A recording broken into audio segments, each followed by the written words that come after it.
Hello children, I hope you all are good. Today we will discuss exercise 8.3 solution. Exercise 8.1 and 8.2 we have already discussed. You can check it in playlist. Let's see. Question 1. Which of the following are in direct proportion? आपको बताना है A, B and C, these part are in direct proportion or in inverse proportion. The number of workers on a job and the time taken to complete the job. Inverse and direct proportion क्या होता है? अगर कोई quantity increase हो रही है उसके साथ साथ दूसरी क्वांटिटी भी इंक्रीज होती है तो वो डायरेक्ट प्रोपोर्शन में होता है. मीन्स अगर दोनों क्वांटिटीज एक साथ इंक्रीज होती है और एक साथ डिक्रीज होती है तो वो डायरेक्ट प्रोपोर्शन में होती है. इनवर्स प्रोपोर्शन क्या होता है? एक क्वांटिटी इंक्रीज हो रही है और दूसरी क्वांटिटी डिक्रीज हो रही है तो उसको हम इनडायरेक्ट या फिर इनवर्स प्रोपोर्शन बोलते हैं. ओके, अब देखिए इसमें the number of workers on a job and the time taken to complete the job. These types of question are asked in your MCQ type. In MCQ form, A part में है कि जो लोग काम कर रहे हैं और उस काम को कंप्लीट करने में जो टाइम लग रहा है वो बताइए. अब इसको एग्जाम्पल के साथ देखते हैं. मान लो कोई काम दिया गया है आपको, इसमें है number of workers and time. So इसमें आप इन दोनों को देखेंगे. ये मान लो आपको काम दिया गया है कि इस काम को फिनिश करना है. अकेले को काम दिया गया है तो आप उसको टाइम लगाएंगे काम करने में. ठीक है, मीन्स मैंने क्या किया, सिर्फ वन पर्सन को बोला था तो इसमें टाइम क्या है, टाइम इसमें ज्यादा लगेगा. ये मैं कर रही हूं किसके लिए, टाइम ज्यादा के लिए या इंक्रीज के लिए. अब मैं क्या करती हूँ, आपके साथ आपके फैमिली मेंबर्स को भी बोलती हूँ कि सारे मिलके उस काम को करो. काम सेम है आपके पास, आपको वो काम फिनिश करना है. अगर मैंने नंबर ऑफ पर्सन्स इंक्रीज कर दिए, मेंबर्स आपने यूज किए तो मेंबर्स अगर मैंने इंक्रीज कर दिए तो आप और आपकी फैमिली के सारे मेंबर मिलके उस काम को कम टाइम में करेंगे. यानी टाइम इसमें क्या हो रहा है, डिक्रीज हो रहा है. ये समझ आया कि उस काम तो सेम है लेकिन अगर एक मेंबर करेगा तो ज्यादा टाइम लेगा, अगर बहुत सारे करेंगे तो कम टाइम लगेगा. मीन्स अगर मैं नंबर ऑफ पर्सन्स, अब इनको कंपेयर करते हैं, अगर मैं नंबर ऑफ पर्सन इंक्रीज करती हूँ तो टाइम इसमें क्या हो रहा है, डिक्रीज हो रहा है. So the given question is in inverse proportion. एक इंक्रीज हो रहा है दूसरा डिक्रीज हो रहा है तो इसको हम बोलते हैं इनवर्स प्रोपोर्शन. ओके, इसमें आप नोट कर देंगे ये इनवर्स का है. नाउ नेक्स्ट देखिए B part. The time taken for a journey and distance travelled in a uniform speed. अब इसमें स्पीड फिक्स कर दी है कि सेम स्पीड से आप जा रहे हो. टाइम टेकन यानी कितना टाइम लग रहा है और कितना डिस्टेंस कवर कर रहे हो. आपको क्या देखना है, time taken and the distance. अगर आप ज्यादा टाइम लेते हो तो ज्यादा डिस्टेंस कवर करोगे. मान लो 1 घंटे में आप 5 किलोमीटर जा रहे हो. अब मैं आपको बोलती हूँ कि आप 10 आवर्स में बताओ कि 10 आवर्स में कितना डिस्टेंस लगेगा. आपने 1 और 10 को किया कंपेयर, आपने 1 एंड 10 को कंपेयर किया, तब आप देखेंगे कि 1 और 10 में टाइम तो इंक्रीज हो रहा है, डिस्टेंस अगर 1 आवर में आप 10 किलोमीटर जा रहे हो तो 10 आवर में आप ज्यादा जाओगे. यानी जब आप टाइम इंक्रीज कर रहे हो तो डिस्टेंस भी इंक्रीज हो रहा है. तो ये किस में है, ये डायरेक्ट में है. ओके, ये वाला डायरेक्ट में है. उसके बाद क्या है, time taken for a fixed journey and the speed of the vehicle. ये डायरेक्ट में है. इसमें क्या है, सी में कि जो टाइम लग रहा है और स्पीड। अब टाइम और स्पीड में देखिए, आप ये वाला एग्जाम्पल लीजिए जो मैंने आपको इंट्रोडक्शन वीडियो में भी बताया था कि मान लो आपको स्कूल जाना है, स्कूल के लिए टाइम देखना है आपको और स्पीड देखनी है। अगर आप स्कूल जाते हैं नॉर्मल स्पीड से तो जो आपको टाइम लगता है वो, और अगर आप दौड़ दौड़ के जा रहे हैं स्कूल में, जब आप दौड़ के स्कूल में जाएंगे तो आपको टाइम कम लगेगा। समझ आया कि जब आप दौड़ के जाएंगे तो टाइम आपको कम लगेगा, मीन्स जब आप अपनी स्पीड को इंक्रीज कर रहे हो तो टाइम कम हो गया। तो ये किस में है? इनवर्स में है। ये inverse, first and A and C are in inverse proportion and B is in direct proportion. Okay. Now question number 2. A contractor has a workforce of 420 men who can finish a certain piece of work in 9 months. How many extra men must be employed to complete the same job in 7 months?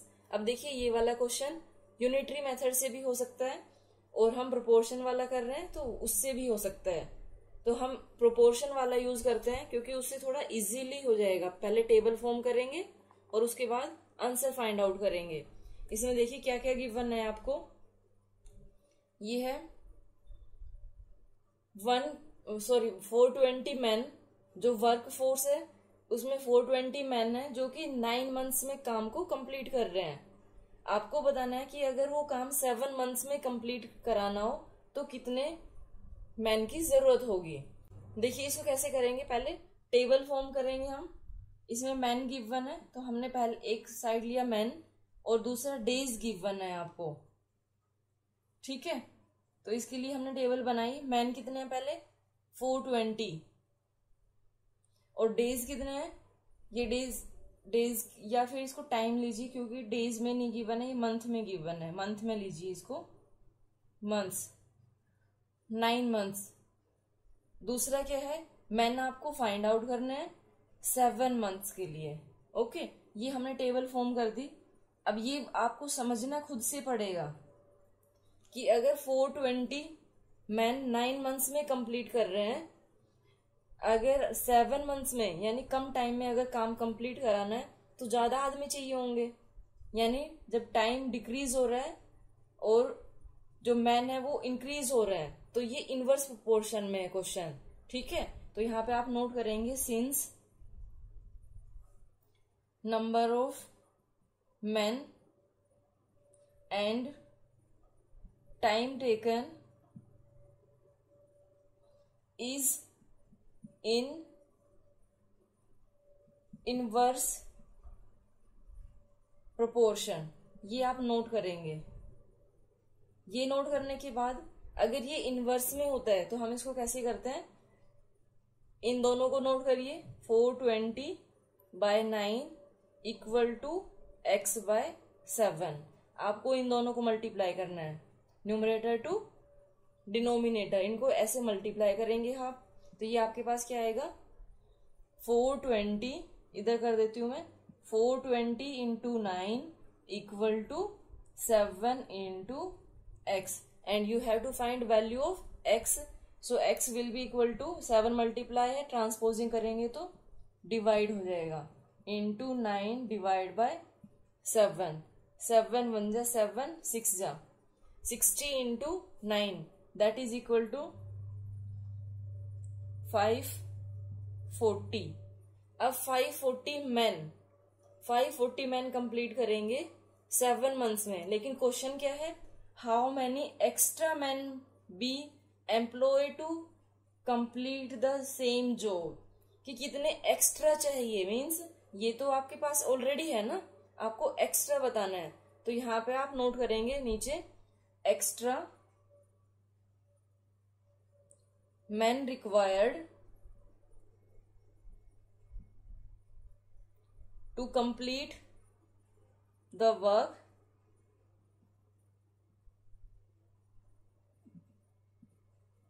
Equal to, इनको minus कर देंगे। तो ये minus करेंगे तो आपके पास क्या आएगा, इधर कर देती हूँ मैं, 540 minus 420 that will be equal to 120 man. This is your answer. Now next question. A farmer has 20 animals in his cattle. He has food to feed them for 42 days. How long would the food last if he added one more animal in his cattle? Question है कि एक farmer है, उसके पास 20 animals है और उसके पास जो खाना है वो 42 डेज के लिए चल जाता है, जो उसके पास अभी है। आपको बताना क्या है कि अगर वो एक एनिमल और ले आए, ऐड कर दे उनमें, तो वो खाना कितने दिन चलेगा। ठीक है, अब इसमें देखिए खाना और एनिमल्स है। अगर कम एनिमल्स है तो खाना ज्यादा दिन चलेगा, यानी एक कम है दूसरा ज्यादा हो रहा है। और अगर ज्यादा एनिमल्स है तो खाना कम दिन चलेगा। ज्यादा है और कम, तो ये क्या है, इनवर्स में है ये क्वेश्चन। ठीक है, यहां से आपको ये अपने आप से पता लगाना होगा। इसमें ये नहीं है कि मैं आपको कोई ऐसे एक रूल बता दूं और आप कर लो। इसको आपको खुद ही सोचना पड़ेगा कि एक एनिमल और ऐड कर रहे हैं इसके अंदर, तो ये खाना फिर कम दिन के लिए चलेगा। सो ये किसमें है, इनवर्स में है। यहाँ पे आप टेबल नोट करोगे, एनिमल्स, और दूसरा क्या है, डेज। एनिमल्स 20 है तो डेज कितने हैं, 42। उसके बाद एनिमल्स कितने हैं, 1 मोर। तो यहाँ पे 1 नहीं लिखना है, क्या करोगे, 20 + 1 दैट इज इक्वल टू 21। अब 21 एनिमल्स हो गए हैं, तो ये खाना कितने दिन चलेगा वो आपको फाइंड आउट करना है। ये हमने वाइलेट कर लिया। अब यहाँ पे आप नोट करेंगे, since the question is, since the animals and days are in inverse proportion, ये आपको नोट करना पड़ेगा।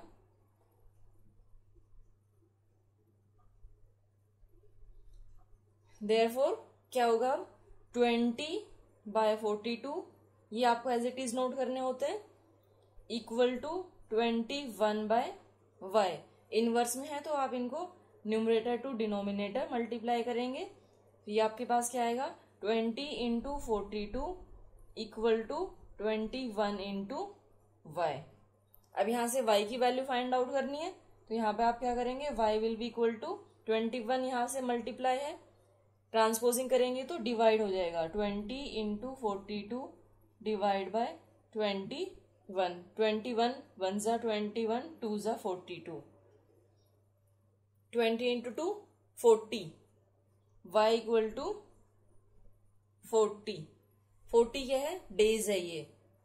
ठीक है, तो 40 डेज के लिए लास्ट में आप नोट कर देंगे, यहां पे नोट करेंगे आप, if 1 animal is added, the food would last in 40 days. Okay. Question number 4. The weight of 56 books is 8 kg. What is the weight of 154 such books? आपको वेट फाइंड आउट करना है। अब देखिए, अगर नंबर ऑफ बुक्स और wait देखते हैं, अगर एक बुक है कम वेट होगा, अगर आपने 10 बुक्स ली तो ज्यादा वेट होगा। मीन्स जब आप नंबर ऑफ बुक्स को इंक्रीज कर रहे हो तो वेट भी क्या हो रहा है, इंक्रीज हो रहा है। ठीक है, तो ये किस में हो गया, ये डायरेक्ट प्रोपोर्शन में हो गया। इसमें आप टेबल बनाते हैं, उसके बाद तो आपको ये फाइंड आउट करना है कि अगर 5 kg वेट हो तो कितनी बुक्स चाहिए होगी। इसके लिए देखिए, एक साइड में आप क्या लेंगे, वेट। वेट किस में है, केजी में है, तो यहां पे नोट करेंगे इन केजी। उसके बाद क्या है, नंबर ऑफ बुक्स, ये आपके पास है 56 बुक्स है, तो वेट कितना है, 8 kg। अगर 154 बुक्स है तो वेट कितना होगा, नहीं पता, तो इसको हमने XY जो भी आपका मन करे वो लीजिए। ठीक है, उसके बाद नेक्स्ट क्या है, how many such books weigh 5 kg, फिर 5 kg दिया है आपको, ये फाइंड आउट करना है, इसको मैंने x ले लिया। तो ये डायरेक्ट प्रोपोर्शन में है। यहां पे पहले नोट करेंगे since weight and number of books varies directly. अब डायरेक्टली के लिए ये देखिए फॉर्मूला क्या है, पहले फर्स्ट 2 लेंगे हम, 56/8 इक्वल टू 154/y। अगर डायरेक्ट में होता है तो हम इसको क्रॉस में मल्टीप्लाई करते हैं, ठीक है। ये क्रॉस में मल्टीप्लाई किया आपने, ऐसे क्रॉस में मल्टीप्लाई करना है आपको।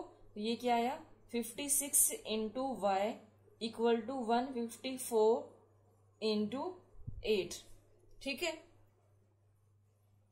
y equal to 154 into 8 divide by 56, ये मल्टीप्लाई है तो ये डिवाइड हो जाएगा।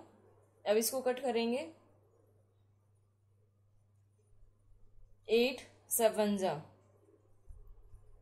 7 2 जा 14, 7 2 जा 14, दैट इज इक्वल टू 22। 22 क्या है इसमें, बुक्स।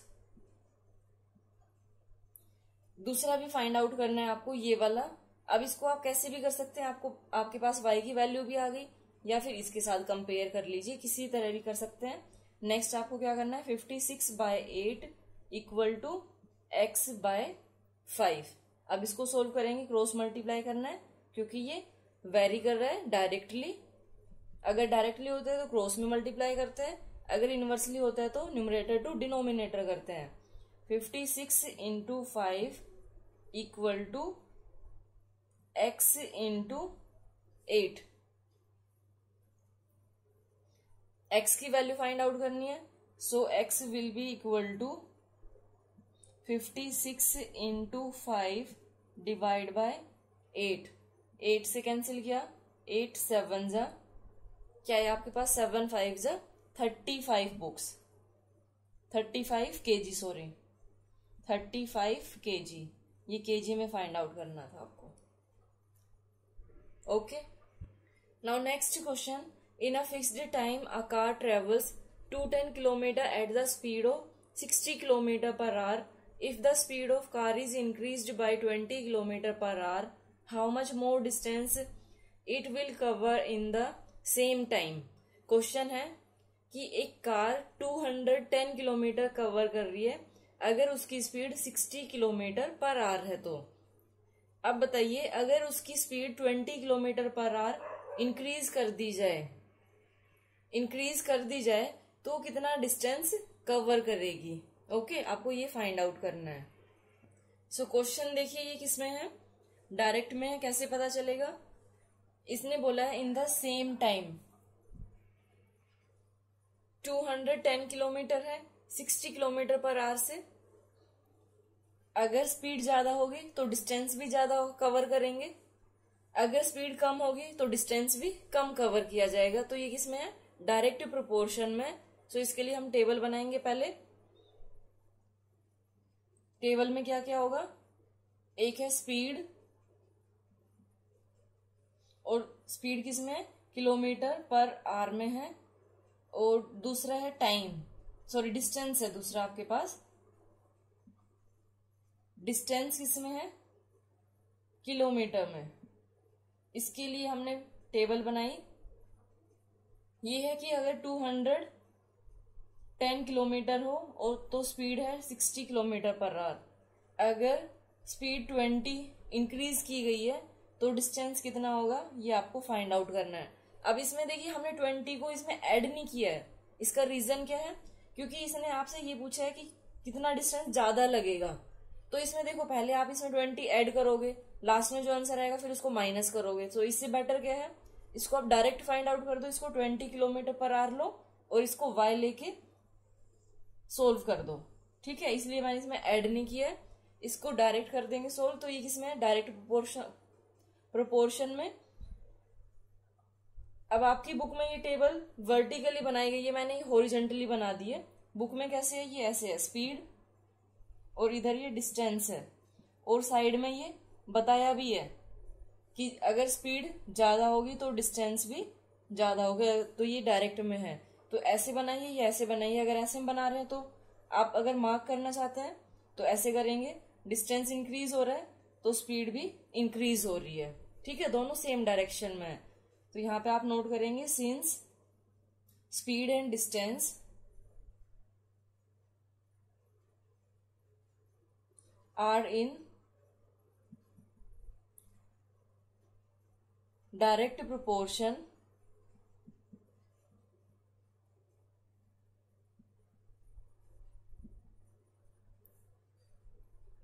अब इसके लिए फॉर्मूला यूज करेंगे, 60 divide by 210 equal to 20 by y।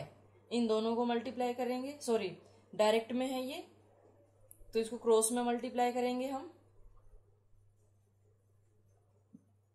60 into y equal to 20 into 210, y will be equal to 20 into 210 divide by 60।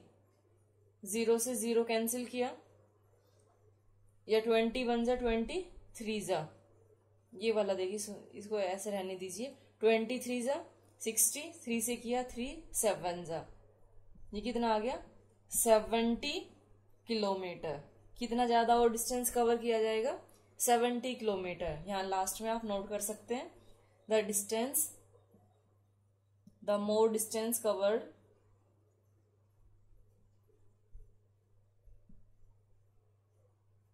Equal to 70 kilometre. Now next question, find the cost of A part and B part, 2 parts है इसमें। 6 books when 10 books cost ₹80 given that the price of each book is same. आपको 6 book की find out करनी है जब 10 books की cost ₹80 हो। ठीक है, अब देखो, अगर नंबर ऑफ बुक्स और कॉस्ट देखते हो, अगर आपने नंबर ऑफ बुक्स और कॉस्ट देखी तो अगर आप एक बुक लेंगे तो उसकी कॉस्ट कम होगी, और अगर आप नंबर ऑफ बुक्स कॉस्ट भी इंक्रीज होगी। तो ये किस में है क्वेश्चन,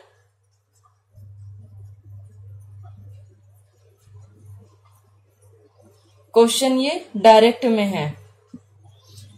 ठीक है, अगर आप नंबर ऑफ बुक्स इंक्रीज कर रहे हो तो कॉस्ट भी इंक्रीज हो रही है, तो ये डायरेक्ट में है। डायरेक्ट के लिए अब आप ये बनाइए टेबल, 2 पार्ट्स है तो ये ए का है, इसमें नंबर ऑफ बुक्स 10 और कॉस्ट ₹80। आपको फाइंड आउट कितने के लिए करना है, 6 बुक्स के लिए, और ये हम लेट कर लेते हैं y। तो यहाँ पे आपको पहले नोट करना होगा, since the number of books and cost varies directly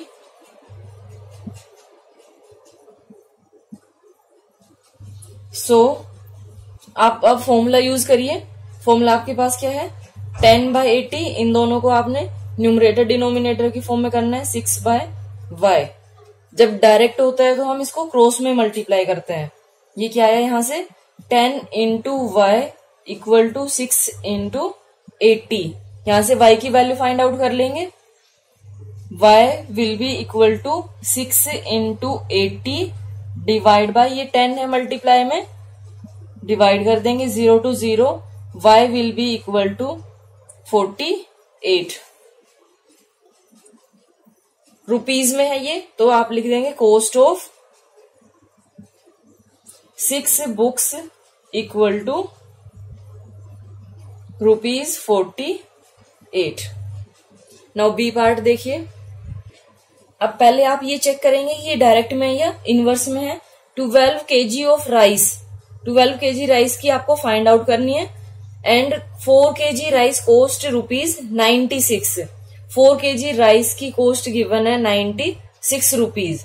तो 12 kg की जब आप फाइंड आउट करोगे, जब राइस की वैल्यू आप इंक्रीज करोगे तो केजी भी इंक्रीज होंगे, और अगर केजी को इंक्रीज करोगे तो कॉस्ट भी इंक्रीज होगी। तो ये किसमें, डायरेक्ट में है। दोनों इसके पार्ट डायरेक्ट में थे, तो यहां पे आप लेंगे कॉस्ट एंड वेट। कॉस्ट किसमें है? इन रुपीज, ये आपको नोट करना होता है। एंड वेट, वेट किसमें है? इन KG.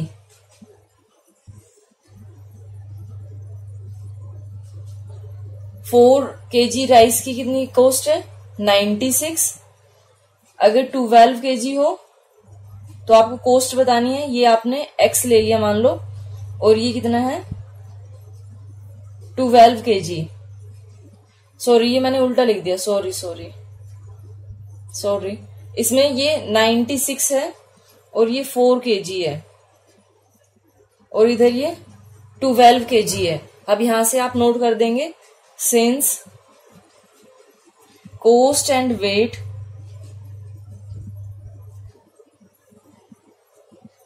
Are in direct proportion,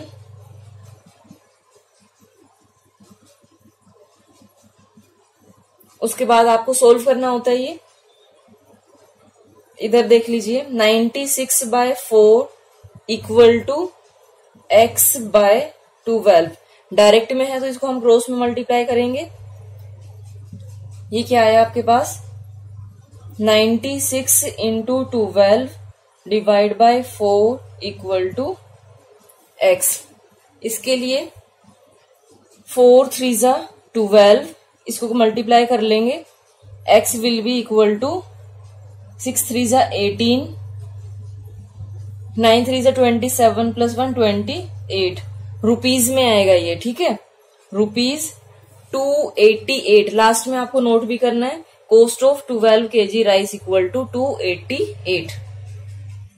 now last question, 15 workers can complete a job in 45 days. In how many days will 5 person do the same job? 15 workers है जो किसी काम को कंप्लीट कर रहे हैं 45 डेज में।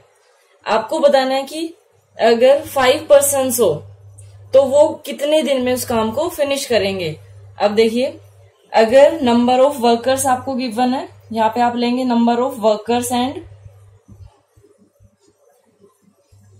Days.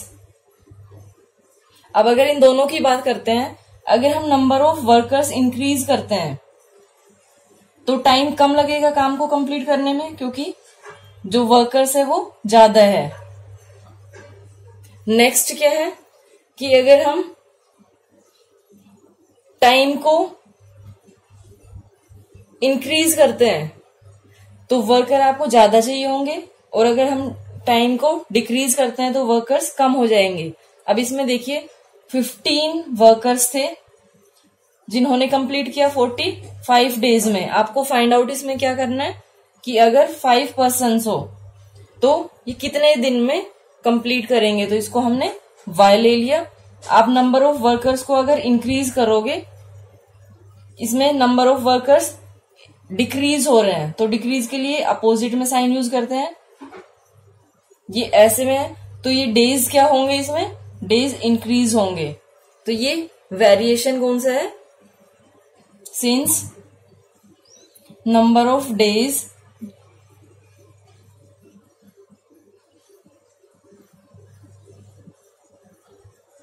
And number of workers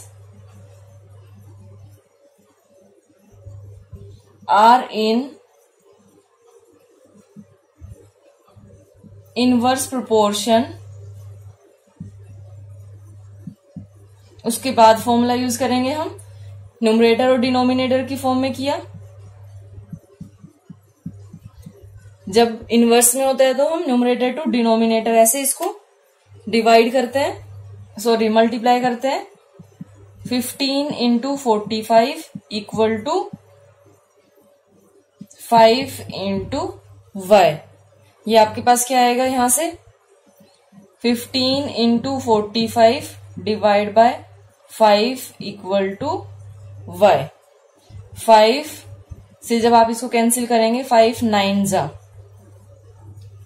45 multiply करेंगे y equal to 130 5।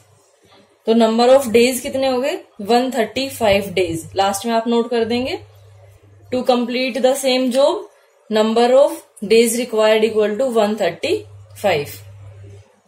Okay. Thank you so much for watching my video and have a great day.